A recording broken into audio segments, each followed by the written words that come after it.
आणि आमच्या नेत्याबद्दल जर कोण बोलत असेल तर आमच्या नेत्याप्रती असलेलं जे प्रेम आहे ते काही लोकांनी व्यक्त केलं. मी पण एक संविधानाचं पुस्तक हातात घेते आणि उद्या कुठल्या तरी मोठ्या व्यक्तीवर किंवा कोणावरही कोणाच्याही घरातल्या व्यक्तींवर जाऊन शिव्या देणार आहे, चालणार आहे का? हा जो कामरा नावाचा जो व्यक्ती आहे तो विकृत आहे आणि ते विकृतीचं चित्रीकरण तो करतोय. भांडून का भांडा सुबह की प्रेस माइक देखते ही ओके आए आए. लोकशाही में तुमको अधिकार दिया है तो तुम किसकी इज्जत उछालोगे और वो भी सारे आम, तो ये तो बर्दाश्त करेंगे क्या? आम्ही काय चुकीचं बोललो का? मग जर आमच्या नेत्यांच्या बद्दल असं जर वक्तव्य जर कोण करत असेल तो कोणी का असं ना त्याला बाप म्हणून आम्ही सोडणार.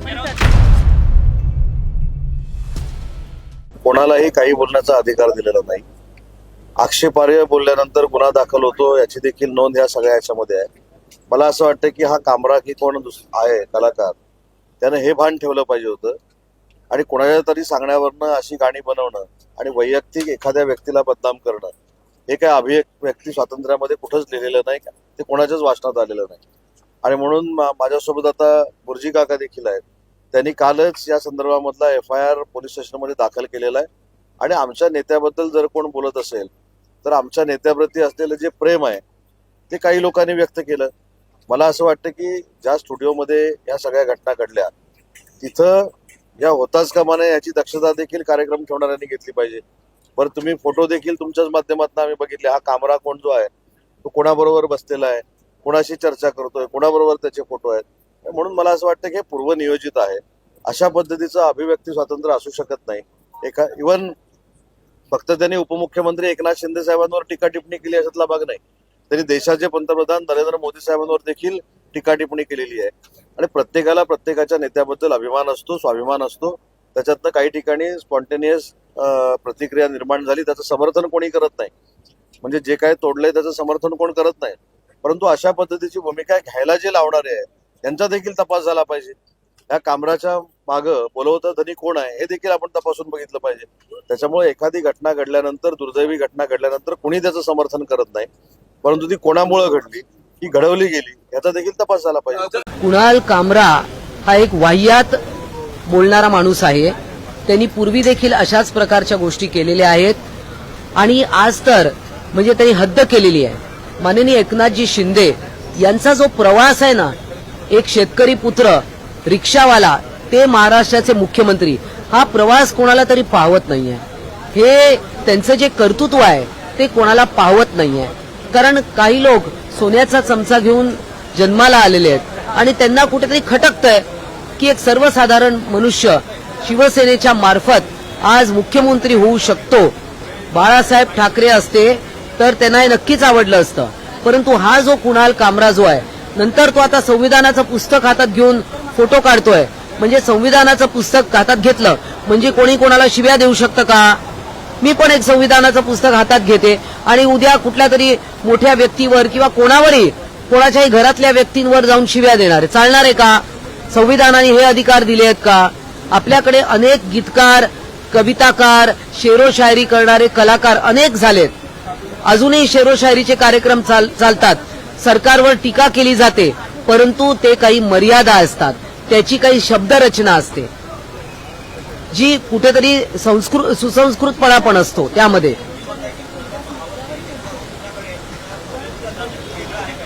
नक्कीच आज ज्या दोन लोकांनी, संजय राऊत आणि आदित्य ठाकरे, त्यांचं समर्थन करतायत, याचा अर्थ कोणीतरी त्यांना तयार केलंय ना ते बोलायला. मग जेव्हा मलिष्का तुमच्याबद्दल जे गीत रचलं होतं, त्यानंतर कंगना राणावतच्या पण जाऊन तुम्ही ऑफिसची तोडफोड याच्या BMCच्या तर्फे करायला लावली, मग याचा काय अर्थ आहे? आणि मुद्दामून हे सगळं संविधानाचं पुस्तक तो का घेतोय? कारण 2 दिवस आता विधिमंडळात संविधानावर चर्चा होणार आहे आणि म्हणून हे सगळा हा कट रचला गेला आहे. नाही, निश्चितच निषेधार्ह आहे. आणि या कोणी कुणाल कामरा आहे याला नक्कीच शिवसैनिक सोडणार नाही आणि आमची महिला आघाडी देखील सोडणार नाही. रात्री गुन्हे दाखल केले. त्या गुन्ह्याचं स्वरूप काय आहे याची माहिती घेण्याकरता आणि त्याचबरोबर ज्या स्टुडिओमध्ये अनधिकृतपणे देशाचे पंतप्रधान आदरणीय नरेंद्रजी मोदी, देशातील उद्योगपती, वरिष्ठ पत्रकार आणि त्याचबरोबर आमच्या राज्याचे लोकप्रिय माजी मुख्यमंत्री आणि आताचे उपमुख्यमंत्री आणि आमच्या पक्षाचे प्रमुख श्री एकनाथ शिंदे साहेबांबद्दल ज्या पद्धतीनं काही चित्रीकरण केलं जातं आणि चित्रीकरण 3 जानेवारीला केलं जातं, परंतु काल ते पब्लिश केलं जातं.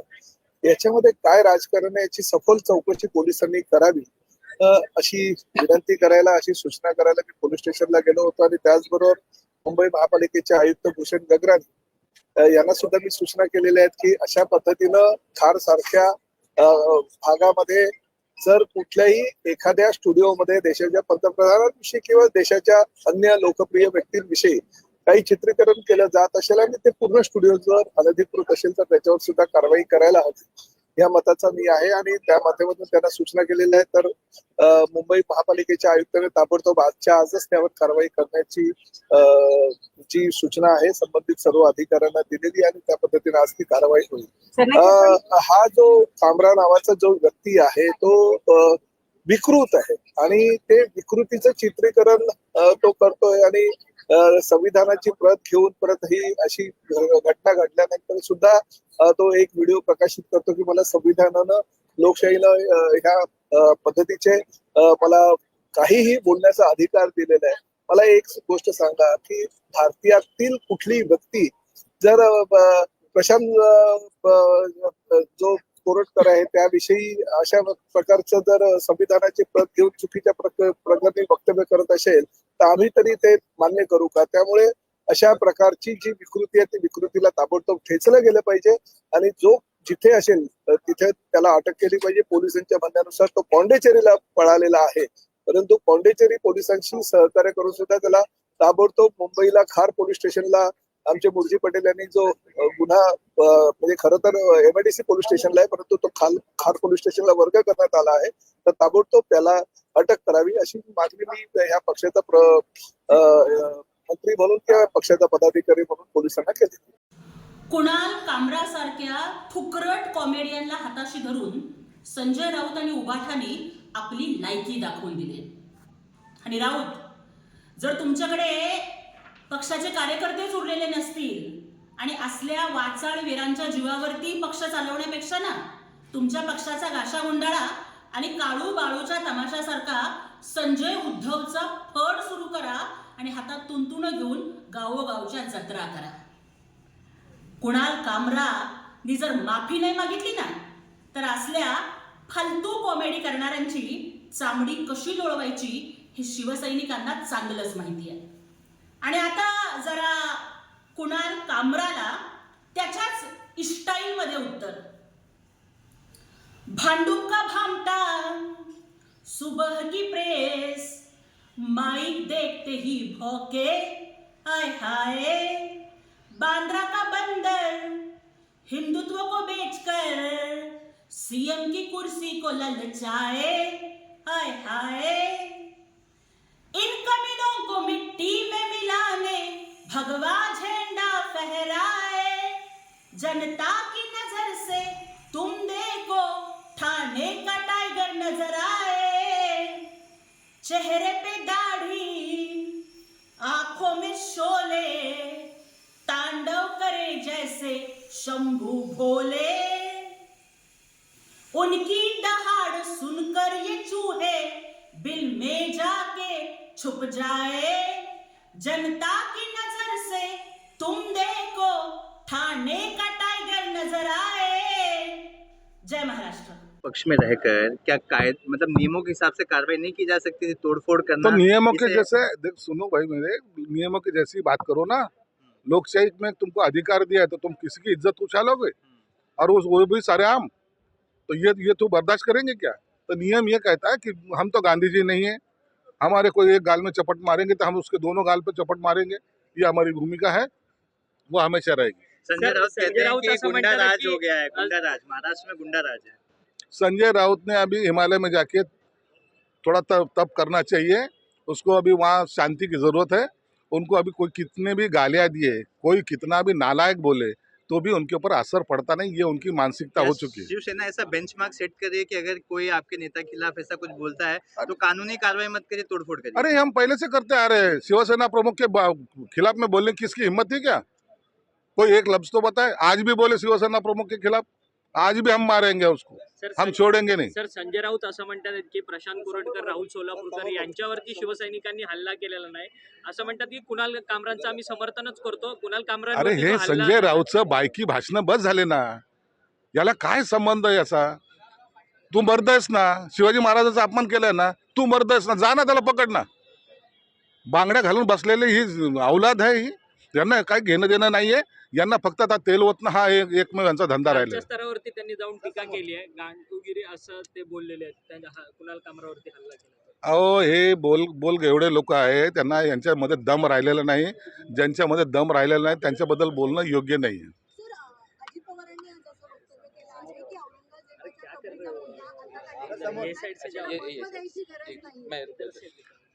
आम्हाला निश्चित माहिती आहे काय करायला पाहिजे, काय करायला नाही पाहिजे।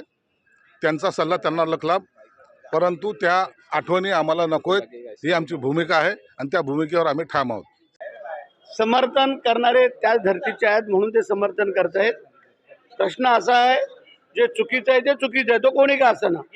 आणि कुणाल कामरांनी जे काय वक्तव्य केलेलं आहे ते अत्यंत आक्षेपार्ह वक्तव्य आहे, त्याचा आम्ही जाहीर निषेध करतो। आणि जे शिवसैनिकांनी केलेलं आहे की ज्याला जशाच तसं उत्तर दिलेलं आहे आणि जे काय समर्थन करणारे आहेत त्यांचाही जाहीर निषेध करतो। पण संजय राऊत कुणाल कामराचं समर्थन करताना दिसत आहेत, कुणाल कमाल आहे अशा स्वरूपाचे ट्विट करून तुम्हाला संकेत देतात म्हणते। आम्ही ते संकेत स्वीकारतोय, आम्ही काय घाबरतोय काय त्या संजय राऊतला?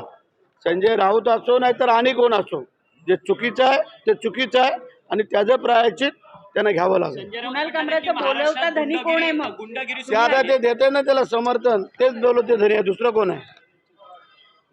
संजय राऊत म्हणतात की महाराष्ट्रात गुंडगिरी सुरू झाली आहे, महाराष्ट्राचा बीड झालाय असं म्हणतात। आमची पद्धत आहे, बाळासाहेबांनी काय सांगितलंय, आपण होऊन कोणाला पाय लावायचा नाही, पण दुसऱ्यांनी जाणून बुजून पाय लावला तर बाकी त्याला सोडायचं नाही। ती वृत्ती आम्ही अवलंबणार, कारण आम्ही काय बोललो का? आम्ही पहिलं कोणाचं नाव घेतलं का? आम्ही काय चुकीचं बोललो का? मग जर आमच्या नेत्यांच्या बद्दल असं जर वक्तव्य जर कोण करत असेल तो कोणी का असं ना, त्याला बाप म्हणून आम्ही सोडणार। कायद्याचा काय प्रश्न आलाय? तुम्ही जर आमचं चुकीचं वस्त्रहरण करायचा प्रयत्न कराल तर आम्ही ते करून देणार। जे काय त्याला जशाच तसं उत्तर देऊ आणि त्याला आम्ही दाखवून देऊ। हे बघा, कुणाल कामरा ही जी वृत्ती आहे, आपण पाहिलं असेल की मागच्या काळामध्ये केंद्र सरकारवर आदरणीय मोदीजीवर यांनी कायम टीका करण्याचं काम केलेलं आहे आणि आता सध्या त्यांचं दुकान बंद झाल्यामुळे त्यांनी आता या ठिकाणी आदरणीय शिंदे साहेबांवर टीका करण्याचा प्रयत्न केलाय। एका हातामध्ये संविधान दाखवत आहेत, त्या संविधानाच्या भरोशावरच रिक्षावाला या राज्याचा मुख्यमंत्री झाला। एक प्रकारे तो संविधानाचा अपमान ते या ठिकाणी करतायत। गरीब माणसाने मुख्यमंत्री होऊ नये अशा पद्धतीचं जर त्यांना वाटत असेल तर मला वाटतं हे निषेधार्ह बाब आहे। आणि त्यांना वाटत असेल की मी बोलल्यानंतर काहीच होणार नाही, तर कालच्या दिवशी शिवसैनिकांनी त्यांचा चमत्कार त्यांना दाखवलेला आहे। आमचे आमदार आदरणीय मुरलीभाई पटेल, मुरजीभाईंनी त्या ठिकाणी त्यांच्यावर गुन्हा सुद्धा दाखल केलेला आहे। या 2 दिवसामध्ये जर त्यांनी माफी मागितली नाही तर शिवसेनेच्या स्टाईलने त्यांच्या तोंडाला शिवसैनिक काळं फासतील, त्यांना फिरणं मुश्किल करून टाकतील, असा आमचा त्यांना इशारा आहे। कुणाल कामराने जी भाषा वापरली ती अतिशय हीन दर्जाची आहे, अशोभनीय भाषा आहे। वैयक्तिक कोणत्याही नेत्यावर बोलण्याचा अधिकार कुणाल कामराला नाही आहे। काल त्यांनी जे गाणं गायलेलं आहे त्यांनी एका लोकप्रतिनिधीचा नसून तर संपूर्ण महाराष्ट्राच्या तमाम लोकप्रतिनिधीचा अपमान केलेला आहे। आमच्या नेत्यावर जो कुणाल कामराने जे काही भाषा वापरले त्याचा मी या ठिकाणी सर्वप्रथम जाहीर निषेध करतो आणि या ठिकाणी कुणाल कुमारला एकच सांगतो की भविष्यात तू जर असं वक्तव्य केलं तर शिवसेना स्टाईलने काल तुला उत्तर सर्व शिवसैनिकांनी या ठिकाणी दिलेलं आहे, पण अजून वेगळ्या पद्धतीने आमच्या शिवसेना स्टाईलमध्ये या कुणाल कामराला उत्तर दिल्याशिवाय राहणार नाही। कुणाल कामराला विनंती आहे की तू या ठिकाणी माननीय महाराष्ट्राचे उपमुख्यमंत्री एकनाथ शिंदे साहेबांच्या ठिकाणी माफी मागावी, अन्यथा तुला त्याच पद्धतीचं उत्तर आमचे सर्व शिवसैनिक देतील।